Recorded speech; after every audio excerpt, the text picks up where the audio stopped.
There is one player I haven't talked about it yet, and that is Saturn. You see Saturn here?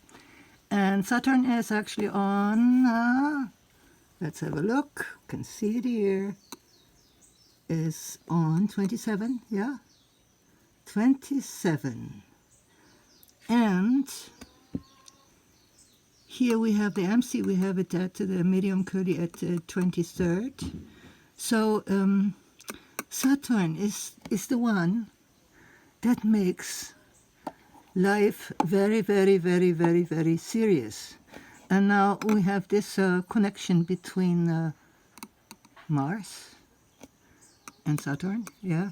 So the claim of land back becomes very, very, very serious and is backed up by water, by the authority of water, by the oldest spirits living on planet Earth, protecting planet Earth, the deepest of the deep, that is Saturn. So Saturn is always described in conventional astrology as the one who's always destroying the fun and wagging his fingers. But I have, when I went deeper into the whole subject, I have found out that's actually identical with the Tree of Life entity of the pillar of severity, Bina. Bina, B-I-N-A-H, which stands for the old, the ancient mother, and she's quiet, she's just looking. And that's just the karmic law. Saturn is the master of karma, whether we want to see it as a grandmother or a grandfather, but that is Saturn. And in this context, you might find it interesting that our Saturday is named after Saturn, and that's the Jewish Sabbath. Yeah, so then there's all this conspiracy theory of, worship of Saturn and Satan, and don't mix that up. Don't mix up Saturn and Satan. Saturn was the limit of our sun system before Uranus, Neptune, and Pluto got discovered.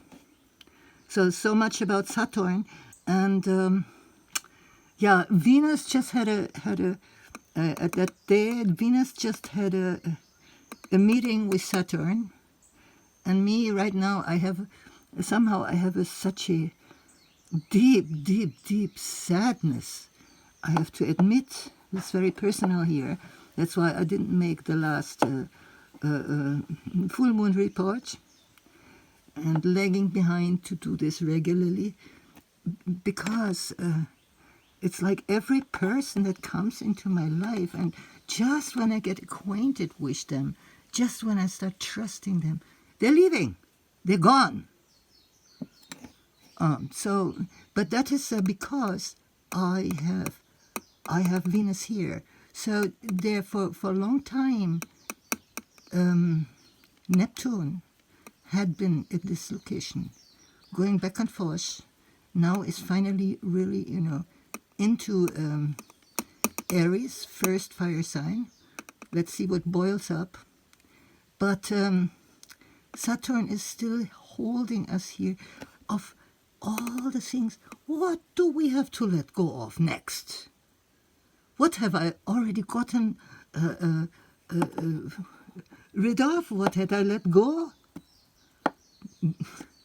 The idea of ever owning or being able to drive a car again, to ever be seeing clear again. I've got so much already. What's next? But you know what?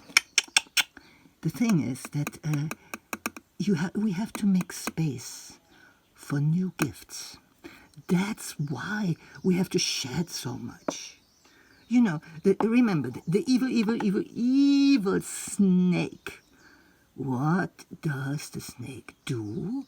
Why is she such a powerful symbol of what?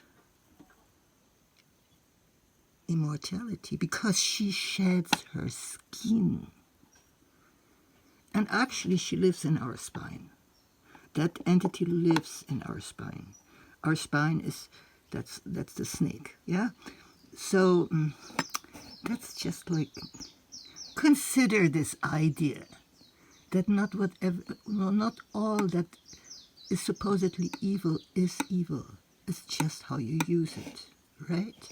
So, and then another also important player we have here, and that's Jupiter. We know about like the meaning of when we say somebody is jovial, yeah? So Jupiter right now is in Gemini. And I call Gemini the reporter, the journalist. The Gemini just doles out facts and news and whatnot. And I too, I have Jupiter in Gemini, and also where it is right now, where he is right now, in the 12th house.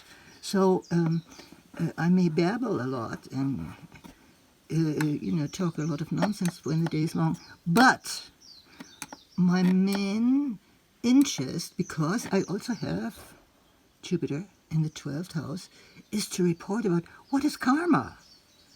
How come we are all so different? Why are some people born in places that boil up with heat and others in everlasting frost and everything in the middle? How come? We come in all shades, in all sizes, also in all kind of different kinds of intelligences or non-intelligences. How come? Yeah, so that's the question of karma, and I think the great crippling of the understanding of how to develop the inner Christ, the seed of light that we all bring into this light, or else we wouldn't take one breath if we didn't have that, is